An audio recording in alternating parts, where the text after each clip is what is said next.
Hey guys, welcome to my channel. कैसे हो आप सब? आई होप आप सब अच्छे होंगे। खूबसूरत दिन की मैं शुरुआत कर रही हूँ और ये कल का ब्लॉग है यानी संडे का। तो ये बिल्कुल सुबह का टाइम है और मैं कपड़े धो रही हूँ। केवल मौसम की वजह से कभी बादल कभी धूप हो रही है और मैंने कपड़े जो है हाथ से धो के डाल दिया है। मशीन नहीं लगाई आज मैं, क्योंकि गर्मी में ना हल्के कपड़े होते हैं तो कभी कभार हमें अपने हाथों का भी इस्तेमाल करना चाहिए। और मैं आ गई थी झाड़ू लगाने, क्योंकि मैंने अभी झाड़ू पोछा नहीं करा है। और कभी भी झाड़ू लगाए तो हमेशा पूरब दिशा से ही लगाना शुरू करें झाड़ू को। इस ब्लॉग में मैं अपना रूटीन शेयर करी हूँ। संडे को सुबह से लेकर शाम तक मैंने जो कुछ भी काम किया है घर का, वो सब आप लोग के साथ मैं शेयर करी हूँ। तो पोछा लगा लिया है और मैं हाथ से ही लगा रही हूँ पोछा भी। तो पोछा लगाने के बाद मैं नहा के यहाँ पे आ गई हूँ और जैसे नहा लो ना, उसके बाद फिर से धड़ धड़ पसीना जो है बहना शुरू हो जाता है, क्योंकि गर्मी ही है इतनी। तो इस मौसम की जो गर्मी होती है ना, वो उमस वाली गर्मी होती है। चाहे कुछ भी कर लो, पसीना बिल्कुल रुकता ही नहीं है। तो अभी दोपहर के 1:30 बज चुके हैं और आज नहाने में काफ़ी लेट हो गया, क्योंकि संडे को ना कुछ रूटीन हर चीज़ का उल्टा हो जाता है। खाने से लेके सोने से लेके घर का काम की वजह से। और जो मैं सुबह इतना सारा कपड़ा धोई थी वो सब सूख गया है। यहाँ पे आज हवा चल रही है ना, तो कपड़े अच्छे से सूख गए हैं। तो आप लोग के साथ ना मैं एक पाउडर शेयर करूँगी। तो अगर आप लोग को ज़्यादा घमौरे निकल रहे हैं गर्मी की वजह से, आप लोग बहुत परेशान है, ठीक नहीं हो रही है डर्मीकूल पाउडर लगाने से या नवरत्न कूल पाउडर लगाने से ठीक नहीं हो रही है, तो आप लोग के साथ मैं एक पाउडर शेयर कर रही हूँ। वो पाउडर ये है, देखिए, क्लोक्टिप पाउडर है, एंटी फंगल पाउडर है। तो यहाँ से जो है नाम उल्टा दिख रहा है, अभी मैं आप लोगों को दिखा दूंगी, लेकिन उससे पहले ना कुछ इस पाउडर के बारे में मैं आप लोगों को बता देती हूँ। ये पाउडर इतनी अच्छी है, इतना काम करता है ये। अगर आपको घमौरी वगैरह निकला है, ठीक नहीं हो रहा है, तो आप ये पाउडर लगाइए। ज़्यादातर अगर आपको ये पाउडर लगाना है सही तरीके से, तो आप रात को लगा के सो जाइए और सुबह उठेंगे ना, तो आपका सारा घमौरे जो है ठीक हुआ मिलेगा। मैं भी बहुत परेशान हो गई थी, लेकिन मुझे भी किसी ने बताया ये पाउडर के बारे में, तो फिर मैं लेके आई हूँ। तो आप लोगों को मैं इसका नाम जो है अच्छी तरह से दिखा देती हूँ। तो देखिए, ये पाउडर है क्लोक्टिप एंटी फंगल पाउडर। ये है, देखिए, बहुत अच्छा काम करता है। और इसका प्राइस भी दिखा देती हूँ। देखिए, इतना बड़ा आप लोग को डब्बा मिलेगा और इसका प्राइस जो है मैं आप लोग को पास से दिखा दे रही हूँ। देखिए 93, ऐसे 93 लिखा हुआ है। देखिए, अब इतनी गर्मी पड़ रही है तो गर्मी तो लगेगी ही, और गर्मी सर्दी सबको बराबर लगती है। ये नहीं किसी को ज़्यादा लग रही है, किसी को कम लग रही है, क्योंकि हद से ज़्यादा कुछ भी होता है तो बर्दाश्त नहीं होती है। अभी जो मौसम चल रही है ना, उमस वाली गर्मी है, तो इसीलिए ज़्यादा गर्मी हो रही है और जो है ना बर्दाश्त नहीं हो पाती है। तो हम ज़्यादा हाई गर्मी चिल्लाते हैं ना, मुझसे बर्दाश्त नहीं हो रही है। लेकिन एक छोटा सा उनके बारे में सोचना चाहिए जो बाहर रेडी लगा रहे हैं, 12 घंटा फल बेच रहे हैं, रेडी पे सब्जी बेच रहे हैं। उन्हें कितनी गर्मी लग रही होगी। अगर वो गर्मी चिल्लाएंगे तो होगा? नहीं होगा ना। तो हम लेडीज़ तो क्या है, 24 घंटा जो है पंखे के नीचे रहते हैं, कूलर के नीचे रहते हैं, तब हमसे गर्मी बर्दाश्त नहीं होती है। तो उनके बारे में हमें सोचना चाहिए। और हस्बैंड हैं, उनके बारे में भी हमें सोचना चाहिए, जो सुबह इतना लंबा सफ़र करके ड्यूटी जाते हैं, जॉब पे जाते हैं, फिर शाम के टाइम इतनी भीड़ भाड़ में जो है जॉब से वापस आते हैं, उन्हें कितनी गर्मी लगती होगी। तो चलिए, गर्मी है तो गर्मी लगेगी, सर्दी है तो सर्दी लगेगी, अब बारिश होगा तो बरसात से लोग परेशान हो जाएंगे। ये सब कभी ख़त्म नहीं होगा। तो चलिए, बहुत दूरों की भूख लगी है, मैं खाना खा लेती हूँ। कबूतर देख रहे, हमेशा यहीं पे आके बैठता है या वहाँ ऊपर बैठेगा। तो अगर दाने लेके जाओ ना, उसके पास में हाथ में ऐसे करके हम दाने लेके जाते हैं तो उड़ जाता है, ये डर जाता है। क्योंकि पता नहीं क्यों डरता है, लेकिन डर जाता है। देखिए, मैं पास जाऊँगी, उड़ जाएगा।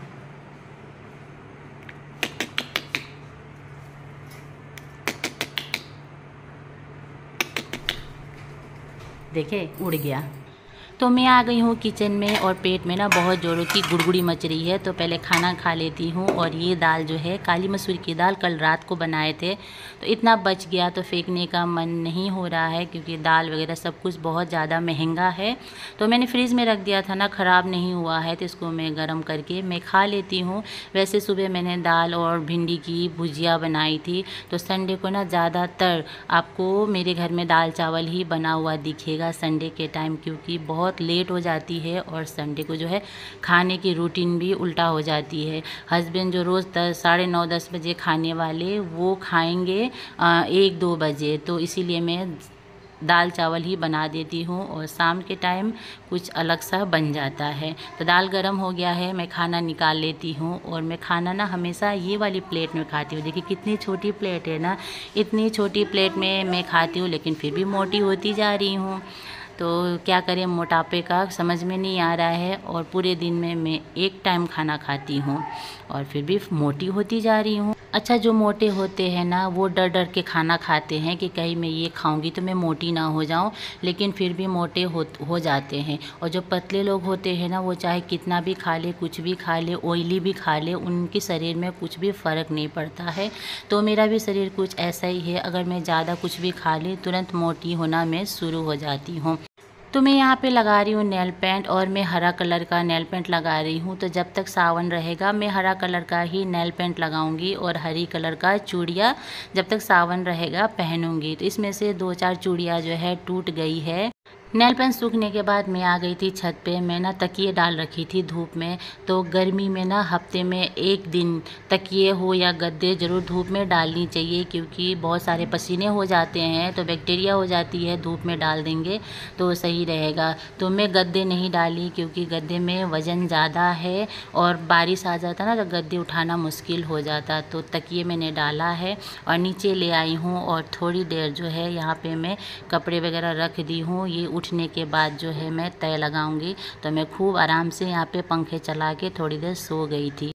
अब मम्मियों का सोना ना तो हस्बैंड को पसंद होती है ना ही बच्चों को पसंद होती है। तो रिया मेरे को यहाँ पे आके जगा दी, हलवा बना दो।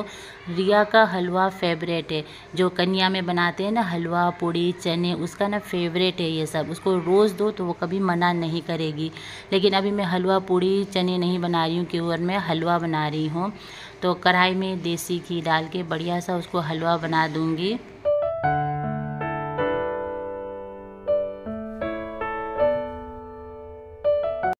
घी गरम हो रही है, तब तक किचन में का कुछ एक्स्ट्रा काम ना मैं निपटा लेती हूँ। पानी भर के रख लेती हूँ, बर्तन जो सूख गए उसको रेक में लगा लेती हूँ और सूजी को भी मैंने छान लिया है। चाहे वो पैकेट का ही सामान क्यों ना हो, हमें छान के ही बनाना चाहिए।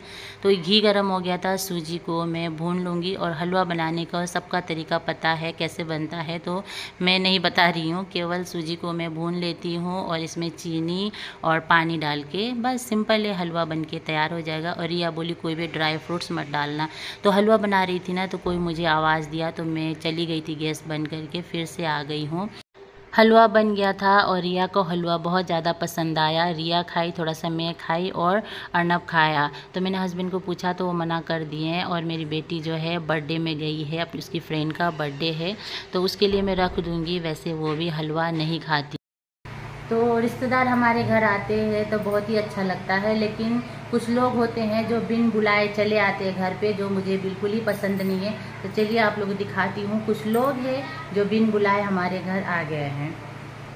तो फ्रेंड्स चलिए आगे बढ़ते हैं और आप लोग को मैं दिखाती हूँ बिन बुलाए मेहमान हमारे घर में कैसे आए हैं। देखिए, ये देखिए, ये देखिए, यही लोग हैं जो हमारे घर में बिन बुलाए आ गए हैं। देखिए, और कितने सारे आए। देखिए यहाँ पे कुछ गिर रखा है, समझ में नहीं आ रहा क्या गिरा हुआ है यहाँ पे। देखिए, देखिए यही लोग हैं। और कहाँ तक जा रही हैं देखिए।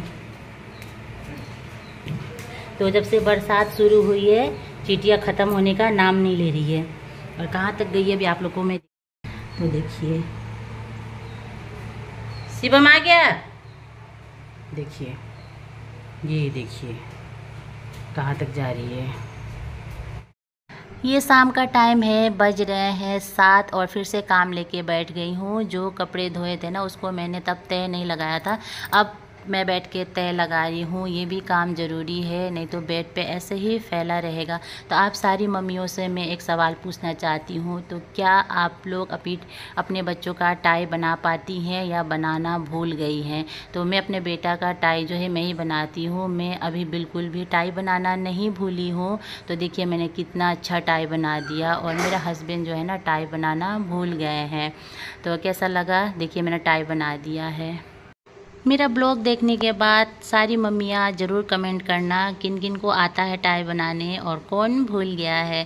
तो वीडियो को मैं यहीं एंड करती हूँ, मिलते हैं अगली